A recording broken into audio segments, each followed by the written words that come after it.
It's nearly every high school valedictorian's dream: gain acceptance to Harvard University. During the 2017-2018 admission cycle, Harvard received almost 43,000 applications from students around the world, but offered admission to fewer than 2,000 of them. Its 4.59% acceptance rate was the lowest in Harvard's nearly 400-year existence. In November 2014, an anti-affirmative action group, Students for Fair Admissions, representing a dozen Asian Americans, filed a lawsuit claiming that Harvard systematically discriminates against Asian Americans, violating federal civil rights laws by adopting racially and ethnically discriminatory policies and procedures in administering the undergraduate admissions program. Though on average Asian American applicants had higher test scores, better grades, and stronger extracurricular resumes than applicants from other racial groups, Asian American applicants received lower scores when the admissions department analyzed their personality traits, such as likability, helpfulness, integrity, and courage. This, they argue, undermined Asian Americans' applicants' chances for admission. Harvard also maintains affirmative action programs, which offer admissions advantages to members of some classes who have historically been underrepresented or discriminated against. These groups typically do not include Asian Americans. In the higher education context, an affirmative action policy is a program where the university tries to improve opportunities for historically excluded groups in American society, such as women and minorities. Since universities started implementing these policies in the early 1970s, opponents to affirmative action have argued that past discrimination doesn't justify present discrimination against non-minorities, and that affirmative action destroys the idea of a meritocracy by emphasizing an applicant's race. Federal law and the Constitution are at the heart of affirmative action policy disputes. First, opponents claim that affirmative action policies violate Title VI of the 1964 Civil Rights Act, which states that no person shall, on the grounds of race, color, or national origin, be excluded from participation in any program or activity receiving federal financial assistance. Title VI applies to all institutions that receive Department of Education funds, regardless of whether it's private, like Harvard, or a public state-affiliated school. Second, opponents argue that affirmative action policies at public institutions violate the 14th Amendment's Equal Protection Clause, which provides that no state shall deny any person within its jurisdiction the equal protection of the laws. A government-sponsored affirmative action program classifies people based on race, and as such, affirmative action policies must pass strict scrutiny, the toughest form of judicial review possible. The university has the burden to demonstrate, 1, the race-conscious program serves a compelling interest, and 2, the program is tailored in the least restrictive means possible to achieve this compelling interest.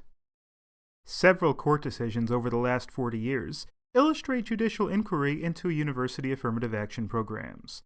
The first case is from 1978, Regents of the University of California versus Bakke. A white student who had twice been rejected from the University of California at Davis's medical school sued, claiming a Title VI violation. At the time, UC Davis Medical School operated separate admission systems for minority and non-minority applicants. 16 seats in each 100-person class were reserved for minority applicants. The court agreed with Bakke. While the school's goal of promoting educational diversity was compelling, automatically granting 16 seats in every incoming class to minority applicants wasn't sufficiently narrowly tailored. 25 years later, in Gratz versus Bollinger, the court held that the University of Michigan's College of Arts and Sciences tactic of automatically awarding minority applicants 20 points towards its admissions point system likewise wasn't narrowly tailored to increase diversity at the college, because adding 20 points to every minority applicant led to the admission of nearly every such applicant. In the companion case, Grutter versus Bollinger, though, the court found nothing wrong with the University of Michigan Law School's policy of considering race in admissions. Here, the admissions policy considering race was constitutional because it was flexible. The law school engaged in highly individualized, holistic review of each applicant's file, giving serious consideration to all the ways an applicant might contribute to a diverse educational environment, and didn't take race into account as though it were a quota that it had to fill. More recently, in the 2016 case, Fisher versus the University of Texas, the Supreme Court held that the school's race-conscious admission program was lawful, because without a race-conscious plan in place, the university's history showed that it could not successfully achieve the desired racial diversity. The court found that the affirmative action plan was well thought out, and that the university engaged in periodic reassessment of the constitutionality and efficacy of its admissions program. In its memorandum in support of summary judgment, Harvard pointed out that the Supreme Court's decisions on race-conscious admissions were all issued in the context of suits against public universities, which are governed by the Equal Protection Clause of the 14th Amendment. Keep in mind that private schools are not subject to the due process clauses of the Constitution. In fact, courts have given substantial deference to private universities in how they select and educate their students. In Bakke, Justice Powell wrote, "Academic freedom, though not a specifically enumerated constitutional right, has long been viewed as a special concern of the First Amendment. While academic freedom doesn't grant a university the freedom to discriminate, the Ninth Circuit Court of Appeals observed that to intrude on academic affairs would threaten the diversity of thought, speech, teaching, and research both within and among universities, upon which the free academic life depends." Still, because private schools like Harvard accept federal financial aid money, they are subject to the rigors of discrimination rules and scrutiny. As explained by privately run but acclaimed financial aid information website finaid.org, it isn't entirely clear whether private colleges and universities that receive federal funds are affected by restrictions on the use of race in college admissions and financial aid. The argument that private colleges and universities are affected by the ruling hinges on Title VI of the Civil Rights Act of 1964, which bans discrimination on the basis of race at any institution that receives federal funds.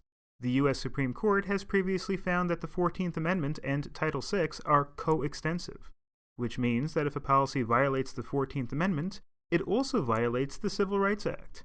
Returning to Harvard University, the admissions department comprehensively reviews every applicant. It looks at grades, essays, and standardized test scores in addition to race. Harvard's stated objective in considering race in admissions is to expose its current and future students to new ideas, new ways of understanding, and new ways of knowing. The Supreme Court has recognized that an institution has a compelling interest in attaining a diverse student body, and the educational benefits flowing from such diversity. Another plaintiff's argument under Title VI is disparate impact.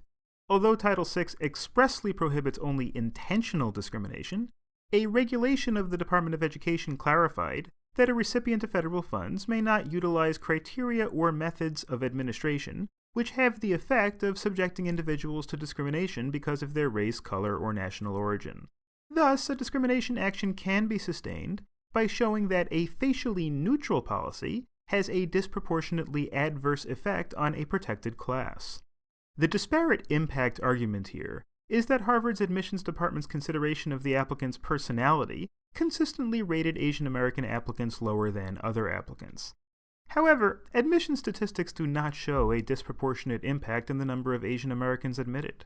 While the number of Asian Americans admitted fluctuates annually, their percentages in annual classes have not fallen. For example, Asian Americans comprise 22.2% of the class of 2021, which is comparable to their 22.7% of the class of 2019. Furthermore, the percentage of Asian American students in admitted classes has grown by 29% in the last decade. The lack of a clear negative impact on Asian Americans makes a disparate impact claim difficult to sustain. Both the plaintiffs and Harvard have filed motions for summary judgment. If the reviewing court doesn't grant either motion, a trial will commence in the autumn. Universities across the United States seeking to craft affirmative action programs that won't run afoul of the law, and hundreds of thousands of applicants who seek admission to their schools annually, are eagerly awaiting a decision and the impact it will have for years to come.